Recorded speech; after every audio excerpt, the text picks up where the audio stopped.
Okay guys, good afternoon. Good afternoon, teacher. Okay, parang hindi na. Again, good afternoon. Good afternoon, teacher. Okay, now, parang naanggap pa ata kayo ah. Okay, please, can you please stand up? Bago tayo mag-lesson. So, sino sa inyo mahilig sa pagkanta? Okay, tamang-tama. Mayroon ako dito yung handang kanta. So, now, ang gagawin natin is, do you know the song of Science Time? Yes. No. Okay, let's go. So, yeah. Kung hindi mo may yung iba. So, una, ang tono nito is yung, alam niyo ba yung ang tono nito is yung Jingle Bells. Alam niyo ba yun? So, sabay na nila ako ha. Okay ba yun? 1, 2, 3, go! Science time, science time, always science time. Here it is for fun, for activities. Hey! Science time, science time, always science time. I like it, I love my teacher too. Hey! For the class, sing one word for the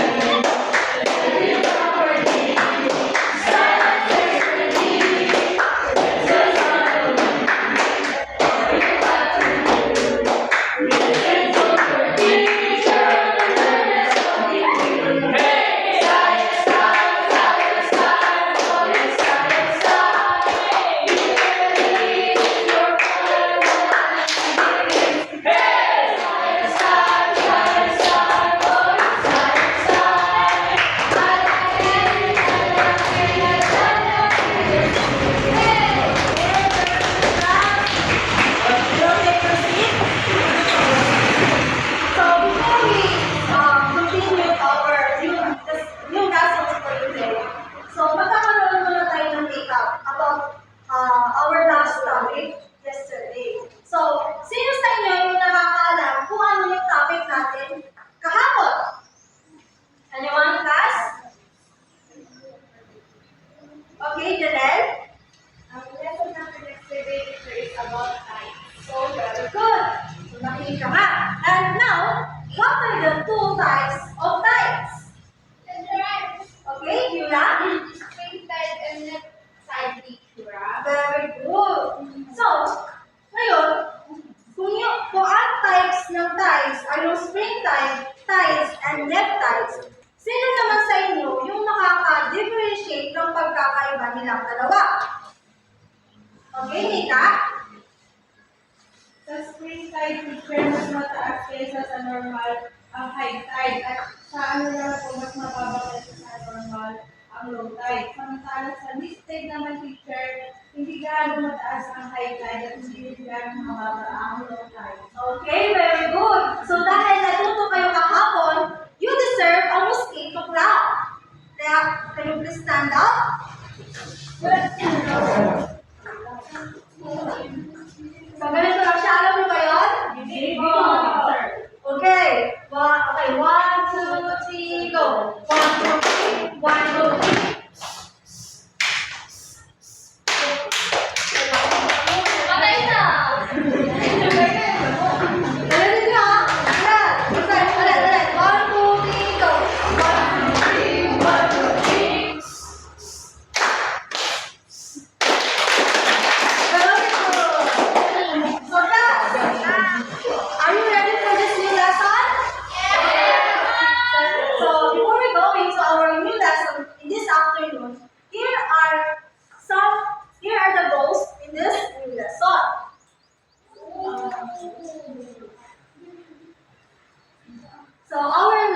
So our learning objectives is first, infer the pattern in the changes in the appearance of the moon. Second is to identify the phases of the moon. Third is describe the changes in the moon's light as seen from night to night. And then fourth is arrange the phases of the moon correctly. And then last one is value the importance of the moon to mankind by creating a moon matters or mini posters that shows at least 2 ways ways the moon helps and explaining their work in one or two sentences. So, class, are you ready? Yes! Ay, parang hindi. Class, are you ready? So, here,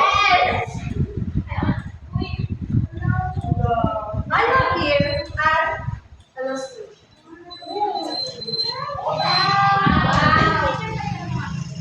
Wow! Ganda naman ang picture.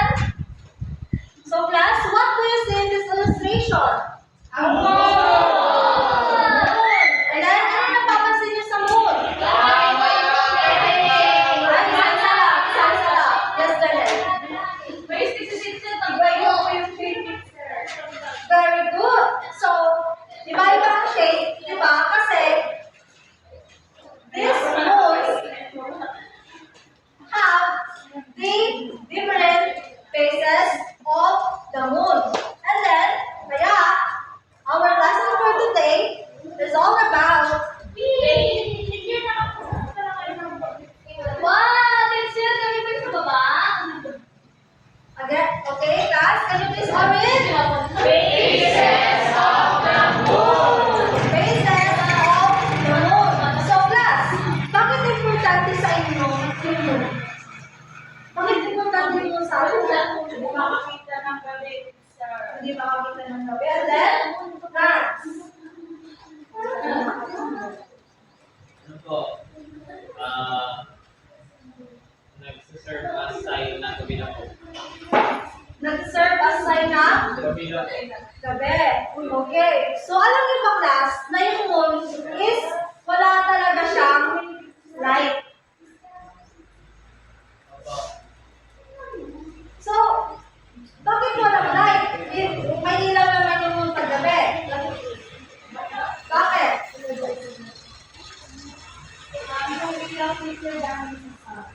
Very good. Yung moon may ilaw dahil it came from the sun. Kasi nag-reflect yung sun sa moon. So now, didiscuss natin yung mga phases of the moon. So, phases of the moon is meron tayo ilan? 8. First is your then, third, fourth, fifth, sixth, seventh, and the last one. Okay.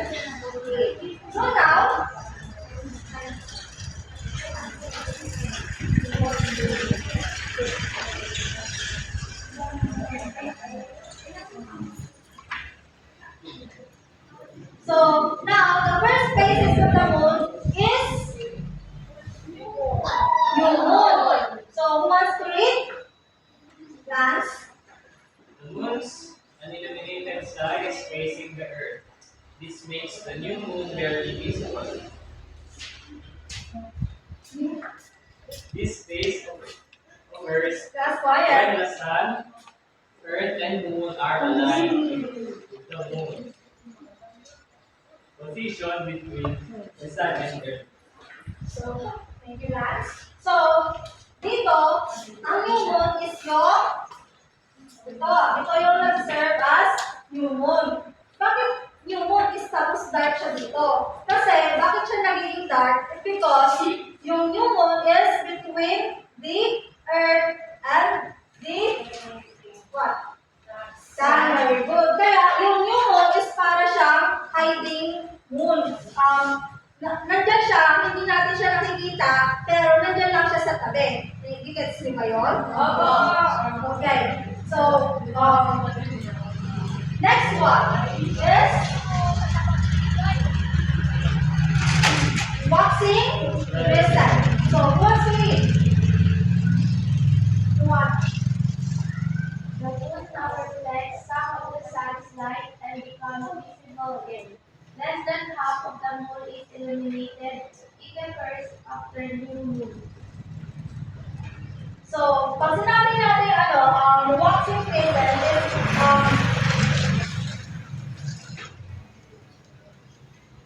ito yung itsura ng waxing crescent. So, yung line niya here is para pa lang siyang padagdag pa lang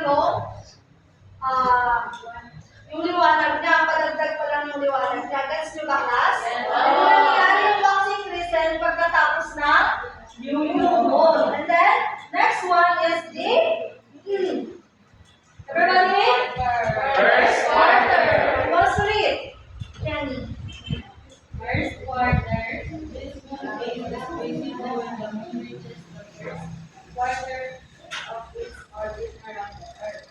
One half of the moon is So, ibig sabihin ng first quarter is 50% ng liwanag yung nakikita sa kanya. Liwanag ba yun?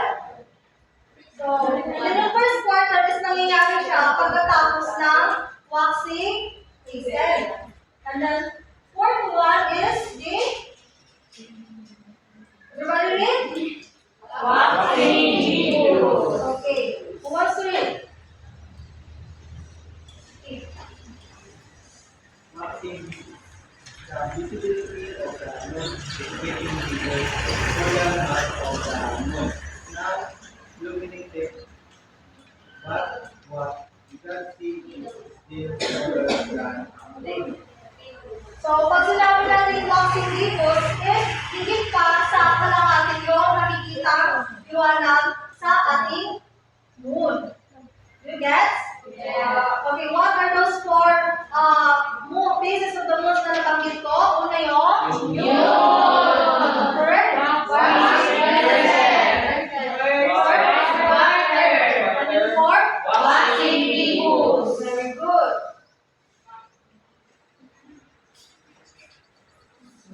Good afternoon, students. Then natin kung ano ibig sabihin ng new moon, the waxing crescent, the first quarter, and the waxing gibbous. So, ako naman yung magpapatuloy dito sa full moon. So, ano yung nalaman nyo tungkol dito sa full moon? Sino makaka-describe sa akin kung ano yung full moon during night time?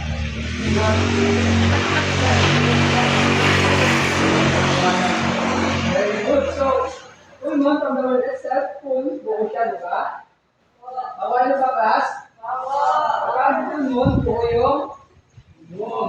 Very good. So, iba naman tayo sa winning gibbous. So, sa winning gibbous naman, hindi siya ganun.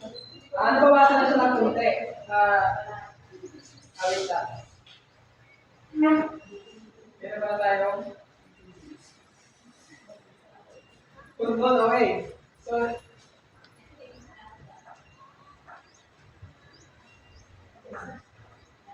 winning gibbous. So, once to read, class? Okay, everybody na lang. Kung ayaw naman sunday one. Waxing gibbous. This phase occurs after the full moon. The size of the moon begins to decrease.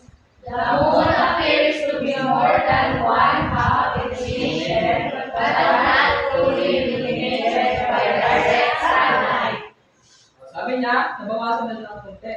Nalagyan na siya ng konting dark dito. Kaya tinawag siyang winning gibbous. So next naman is the first quarter.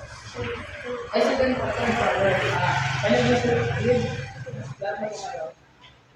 This phase of the moon is the opposite view of the first quarter moon. One half of the moon appears to be illuminated by the bright sunlight. So sa paglipas ng panahon, ano na papansin niyo sa moon? Habang tumatagal.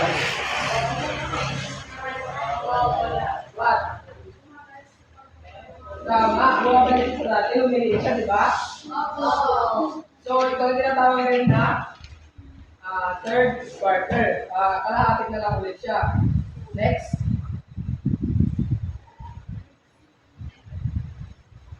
Winning crescent. So, once ulit.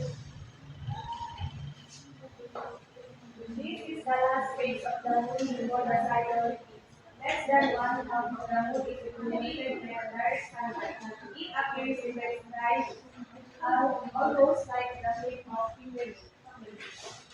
So ito na yung last na bago siya bumalik sa pagiging new moon. So this is the last phase of the moon before cycle repeats. Less than one half of the moon is illuminated by direct sunlight. It appears in the sky almost like the shape of the fingernail. So, nabawa kung lang siya, nakapalitan lang siya para naman siyang ngiti. Kumbaga. So, yan, this is the 8 pieces of the moon. So, nakuha na ba lahat ng 8 pieces of the moon? Kaya, numeric na natin sa mga base of the moon.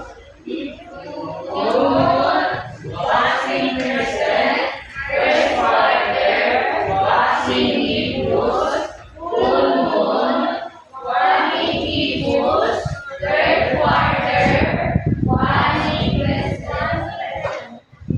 And the new moon. So, magbibigay si teacher ng activity. Sino gusto ng activity dito? So, i-group kayo ng teacher na 2 groups. Bibigyan ko kayo ng per group, matagal ng Oreo, then beaver and spoon para may katawan ninyo activity natin. So, ang magaling natin, class edition class, children, ang gagawin natin is i-shake natin yung did you know the cookies of the Oreo? Anong kulay yun? Black. Ano yung palaman yung pili niya? White. So, ang gagawin natin, yung white, isi-shape natin siya, base, dito. Kapag noon, ay, kapag natin lahat yung so, wag mo natin kayo yung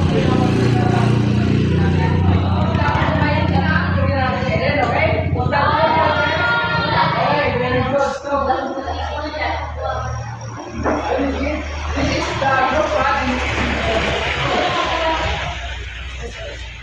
Then, I will give you the Oreo. Then, buksan nyo. Class,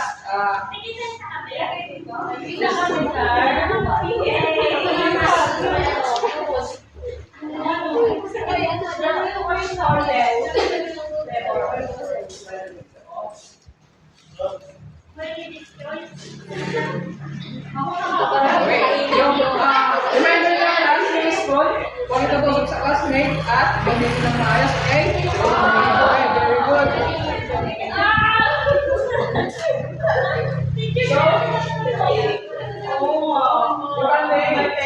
So, hindi na ako mag-start.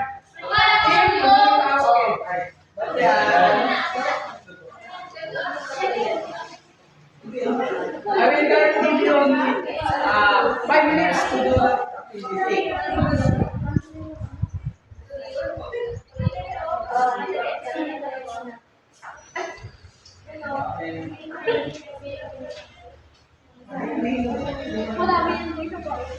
Okay, very good, very good. Very good.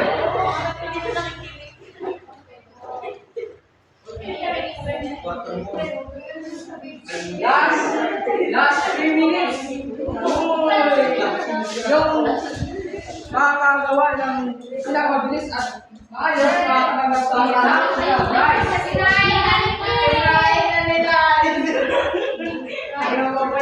Okay, yes. Be quiet. Quiet ang class. Okay, very good. So last 2 minutes class.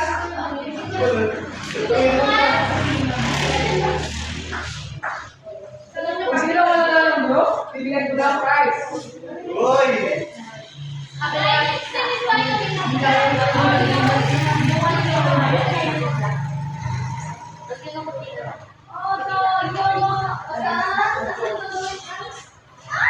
Okay, last 1 minute.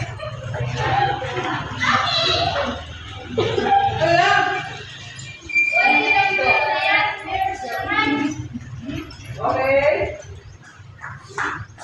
Sinong tapos na? Okay, tapos na ang first part. Time up.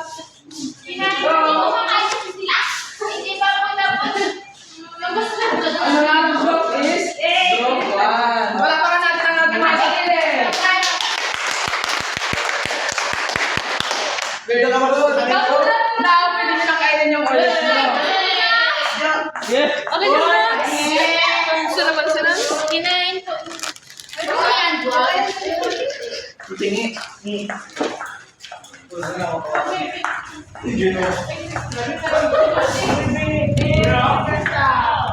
So, then, patapos nyo ng kainin. Tapos nyo ng kainin. I will give you an activity. So, familiar ba kayo sa crossword? Okay, I will give you 2 minutes. Okay, tapos na ba kayo? Okay, pasa na.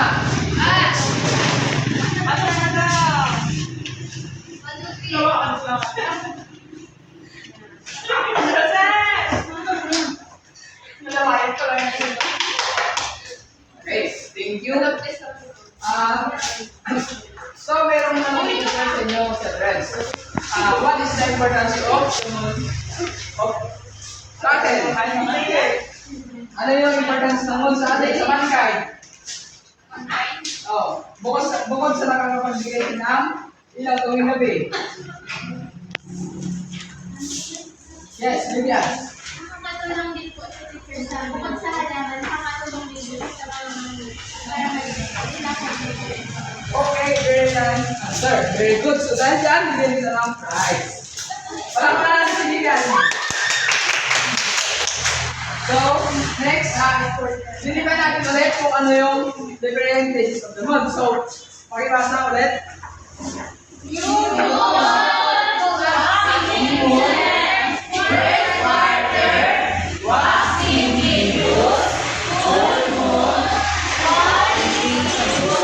The third quarter and evening phases.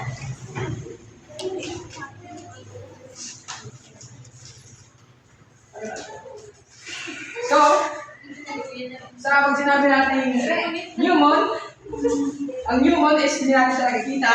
Kung sinabi ni teacher niya na rin, hindi natin siya nakikita, pero nandyan lang siya sa tabi. So, dito naman sa Osing Crescent, meron ng umuusbong na kulay, parang lumilipin na siya. Okay? Did you get it, class? Then sa first quarter, ano napapansin nyo? Very good. Malaki na siya. Sa waxing nebules naman, full na siyang tumilip. Ay, full moon. Waxing nebules, hindi pa siya full, pero malaki na siya. Then sa full moon, full na siya. Very good. So, waxing nebules, ano napapansin nyo? Pagano na siya? Nabawas. So, very nebules, nag-uubis naman siya. And sa third quarter, or what we call last quarter, is nakarami na naman siya. Sa wedding crescent, nag-uubis na lang yung ilaw niya. Then, babalik na naman siya sa yung moon. So, did you get it, class? Okay, very good. So, ngayon, magbibigay ulit ako na ang pagiging sa inyo. Yes.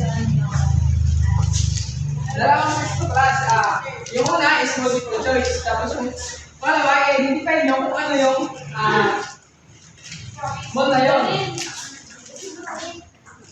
It's either the new moon or good moon. Okay.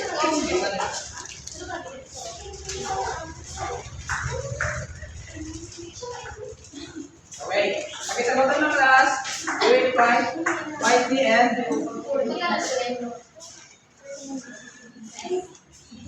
okay, class, tapos na ba kayo? Okay, may class na lang Thank you. Thank you. Then, for assignment, sa assignment nyo, mamayang gabi, i-observe nyo yung moon. Then, describe nyo kung ano yung nakita nyo sa moon. Okay, class? Wala na? Guys, mga nasabi natin? Okay, very good. So, that's all. Thank you po.